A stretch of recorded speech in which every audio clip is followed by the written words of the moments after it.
Hey guys, and welcome to my YouTube channel.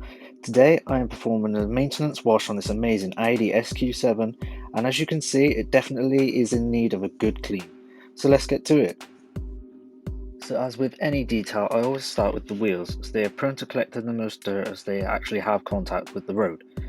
For this I have a separate bucket with some shampoo in, and fill it with water and spray it with the pressure washer to make it all foamy. At the moment I'm using Auto Finesse lather shampoo, and to be honest it's doing really well. Within this bucket I have my blue Easy Detail alloy brush for the barrels, one of my super soft carbon collective brushes to attack the face of the wheel, and then my stiff bristled brush for the tyres. Some of you may have noticed as well a blue holder on the side of my bucket. This is a carbon collective bucket organizer which I can put my smaller brushes into, purely to save my sleeves getting soaked when looking for those brushes in the bucket. So once I'm satisfied with how I've cleaned the wheel, you just want to simply rinse it off with the pressure washer. You want to do this after each wheel, purely because you don't want the dirt to then re-dry when you go to rinse all four wheels off at the end. With all four wheels done, it's time to move on to my favourite part, which is the pre-wash stage.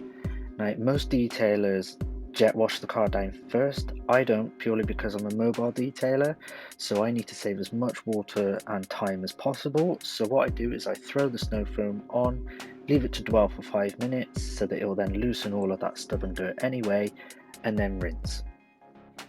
Snow foam I am using at the moment is the Alien Magic Car Care Gamma Foam. Now this is actually a coloured foam.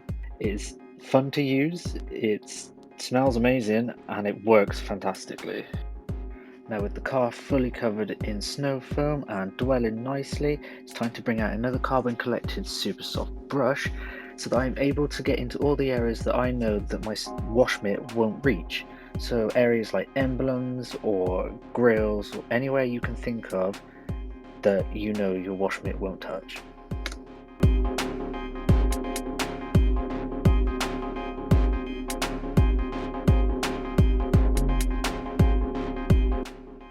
After 5 minutes of dwelling time, it's time to rinse.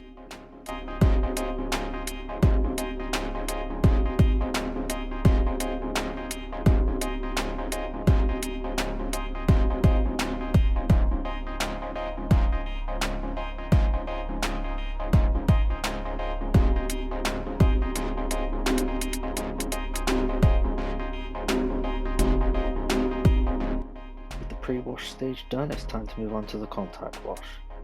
Now for this I'm using the 2 bucket method, and that includes one rinse bucket which is filled with plain water and a grit guard, and the other wash bucket is just filled with water and shampoo. Now what I do is I take my wash mitt, put it in the wash bucket, clean down one panel at a time, take my mitt back to the bucket, rinse it in the rinse bucket, so then all of the dirt and grit gets stuck under the grit guard. Once I'm happy that the wash mitt is clean, put it back in the wash bucket and start the process again. Now the best way to do a contact wash is to work from top to bottom, and that is purely because the bottom of the car is normally filthy, so you don't want to be picking up contaminants that will get stuck in your wash mitt and then create swirls and scratches in the paint. You will also want to wash in straight lines and straight motions, otherwise if you would start washing in circular motions and if you did have stuff stuck in your wash mitt, it would cause more swirls and scratches on your paint. Once you are happy you have covered the entire car, then go ahead and rinse again. When rinsing, you also want to check for whether the car has any protection on it.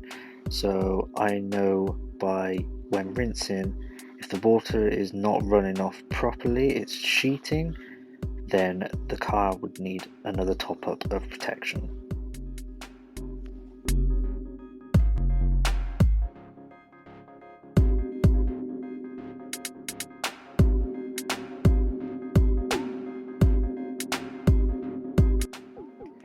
So when rinsing the car, I noticed that the water was sheeting off, so I thought I'd add another layer of ceramic foam on top. Now I am using Auto Finesse Lavish, and at the moment it's the best ceramic foam I have ever used. It's the only ceramic foam I've ever used, but it's just so much easier to use rather than a spray, and it just takes less time and less product as well.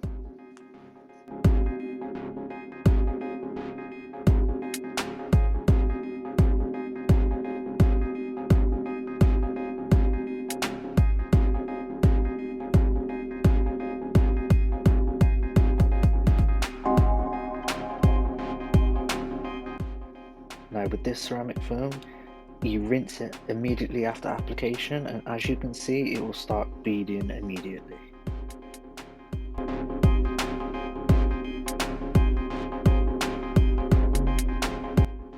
So as it was actually due to rain any minute when I was filming this video, I purposely didn't dry the car.